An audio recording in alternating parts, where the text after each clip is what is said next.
Alright, Smackdown Live. Now, let me give it to you like this. Was this show good? No.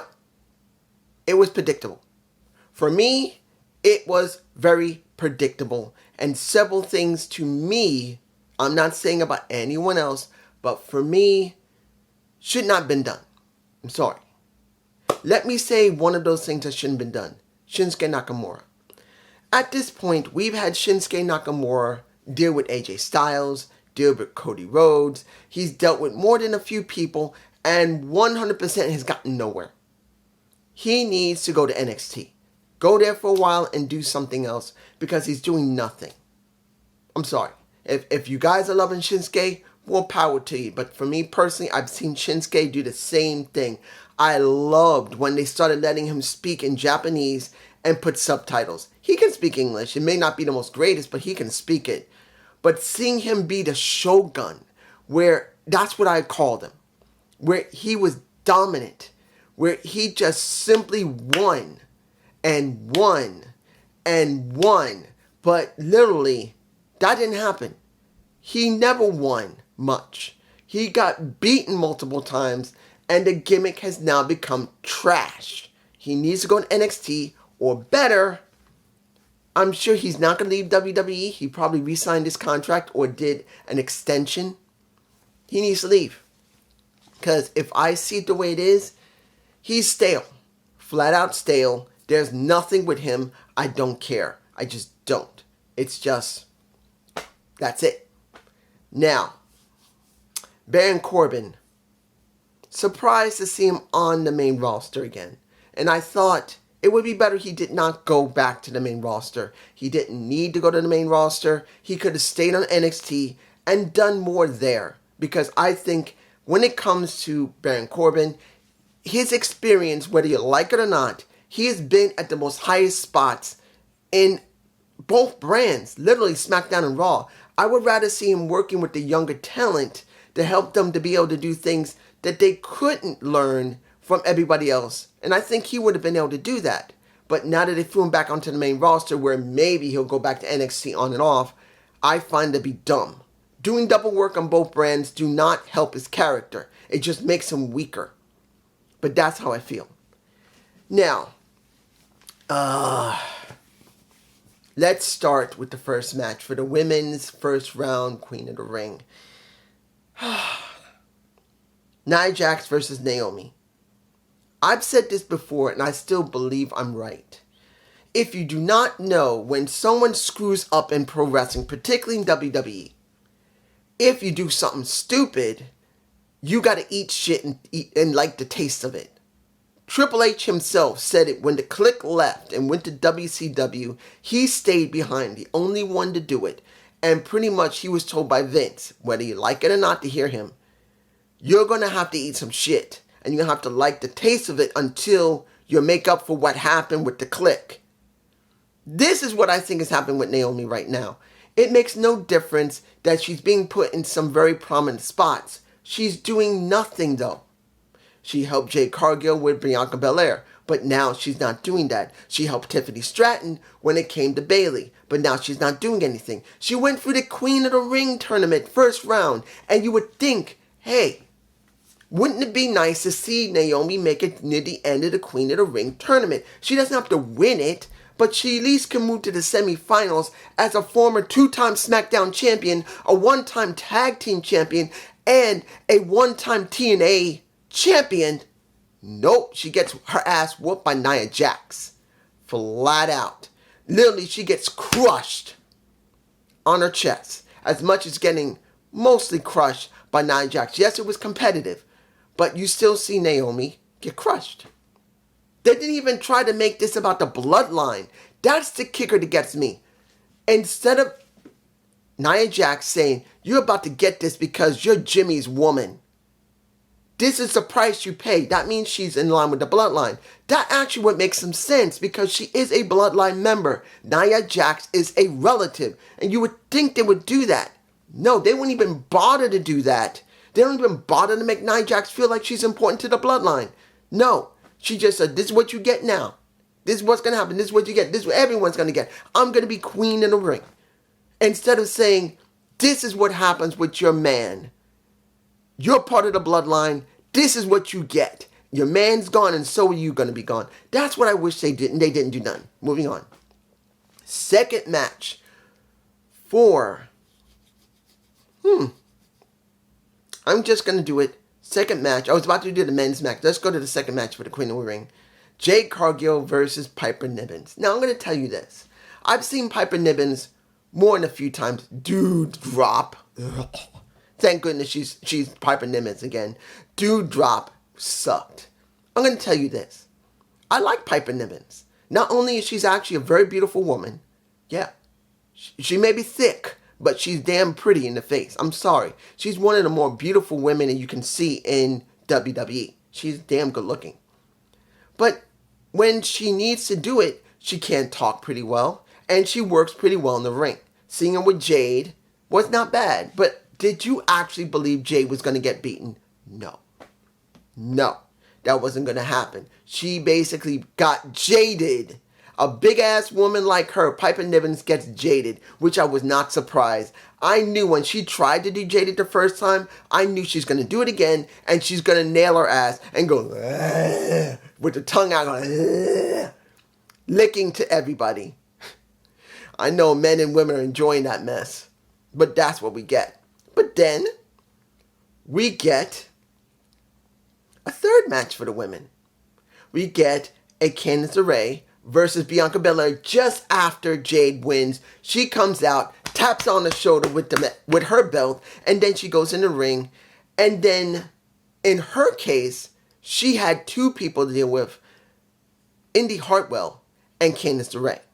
So, that was her struggle. She gets nailed in the left leg, but she still comes out on top. I'm not surprised either. They want, and this is what I'm saying about very predictable.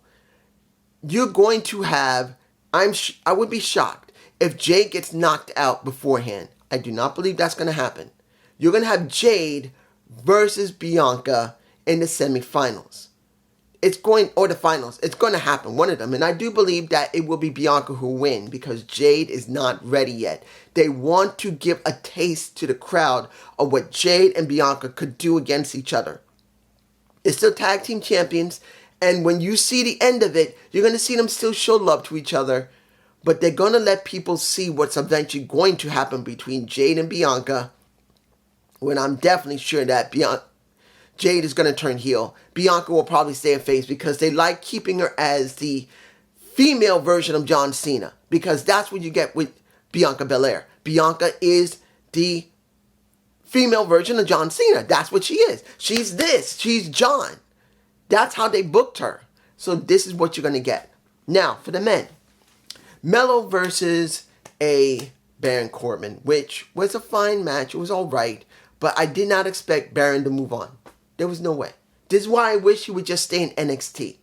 I think him jobbing should be in NXT, not on the main roster. But it is understandable. They just wanted Carmelo to go up against someone that it was a bigger guy that he had to work against. And it wasn't a bad match. I'm telling you it wasn't. It was not a bad match, but still. This was predictable. To be honest, Cedric Alexander has already jobbed a couple of times, but unfortunately I don't think he's on SmackDown. But they got to have an equivalent on there that I think they could have done. That's just me. Maybe it could have been Akira Tozawa. I know that's kind of hard to say, but he could have jobbed to him. Akira could have jobbed to Mello. That's what I feel. And they could have left a Baron Corbin on NXT. I think he would be doing better there. That's just me. Now, Angelo Darkman. Here's the thing. The reason I'm botching. That Bobby was supposedly hurt when training. He wasn't able to do it. Kind of like what happened with Drew. Because now Drew is out as well. I don't know if it's true. I haven't checked. Probably it's not because I think Drew has not renegotiated his contract. So that might be one of the major reasons for him. If he's not injured. And Bobby, I don't know. Maybe he was injured. But Angelo decided to do this against Tama Tonga. Who did you think was going to win? There was no way that Angelo was going to win. And with Tama I always forget Tonga Aleo. I believe that's his name. Loeo. He nailed a... Why wasn't Montez Ford in it? Why wouldn't you do Montez Ford? Now, I'm not saying Angelo Dawkins is not a great wrestler. You see him botching. I'm going like, why? Why wouldn't you let him do it? They wouldn't have hurt him that much to job to Tama Tonga. You let him get his ass literally spiked by a Solo Sequoia, who I'll talk about in a minute. But that's what you get. I don't think they need to spike him unless they really want to protect him. But why? They don't really push him. He's not in any type of division other than the tag. Why would you protect Montez Ford when I think it would have been better if he was the one who did it against Tama Tonga? I don't know. Him being held by Tamaloa, that's his name, Tamaloa, and then getting spiked. I just feel like should have been the reverse, and it should have been Angelo that should have gotten spiked. Last match, Randy versus AJ. Good match. I like AJ, I like Randy, and I was not surprised with what he said before the match, where he was going to come after Tama Tonga and make it very clear that when the RKO comes, it's not coming out of nowhere. I'm doing it dead in your face because you took out my boy. You took out my buddy, my Kevin Owens, my friend. So that's what we got. Randy's moving on. Now, let me give it to you like this. Knowing that Solo Sequoia talked to Roman Reigns, supposedly, while he was speaking to Paulie, that he told Paulie, look, I spoke to Roman. Until he comes back, I'm in charge. And he lost our title. That's what he said. In general, that's what he was talking about. Inserting himself. Now, here's the thing. If anybody remembers, Roman made it very clear the next tribal chief was going to be a Solo Sequoia. So, seeing him acting like a chief, if he's just an interim chief, if he's an interim chief and it's not from if it's not Roman, it got to be Rock, who's the one who's represented here. It makes sense. Now, am I happy about seeing that he needs work when it comes to really doing his bit, talking about, I love you, come here. I love you, wise man. You're my wise man until the real tribal chief comes back. That's generally what we're saying. But is he a good actor? No, he's a bit choppy. But this is the first time he's really doing this. Remember, he barely talked. He barely did any acting work, any type of character work either. It was always the work he did in the ring. Ah! Boom. That's it. So I'm not too surprised about this. Do I believe that this was good? Particularly when it came to, and I'm not forgetting about Cody and Logan Paul. The best thing there was Solo Sequoia defining how he is in charge until Roman, and Logan Paul dealing with a Cody Rhodes. Now, it's going to be at King and Queen of the Ring, champion versus champion, title versus title, a possible two-time Grand Slam, well, not two-time Grand Slam champion. How can I say this? He's not a Grand Slam champion more than once, and that's Cody. It would be kind of interesting to see it that he has been TNT champion, which basically is the IC championship in AEW, and if he wins the US championship, he will be a Grand Slam champion. To me, I'm thinking of him as like a two-time. Because here, he held the TNT title. He held the US title. He's held the IC title. He pretty much, he's a Grand Slander already, but that's just me. I'm not like a huge Cody fan, but that's how I'm seeing it. And then you get Logan Paul, who could win the the Undisputed World. Let me give it to you like this. Do I believe Logan Paul is going to win? No. Do I believe there's going to be something screwy over in Saudi Arabia? Yes. Do I believe that Cody's going to lose the title? No. I believe there's going to be some type of DQ, and Cody will not win, but he will not lose either. That's what I feel, because when it comes down to it, look, was the segments between the two good? Cody's was okay, but Logan Paul's was better. He just spoke better. But the problem here is this. Logan losing that damn title will not help the company. I do not believe they're going to strip that title off of him. They're just going to have some type of DQ or some type of interference, which will prevent either one of them getting the damn titles from each other. That's the way it feels. It feels very predictable. I just do not see them letting Cody have 2 titles. It makes no sense for him to be a double champion right now. It'll make no sense for Logan Paul to be a double champion. So I do believe they're going to screw these things up. I do believe it's going to be some type of either count-out win or disqualification. I just don't believe it's going to happen. I could be wrong though, but it's just me. Peace.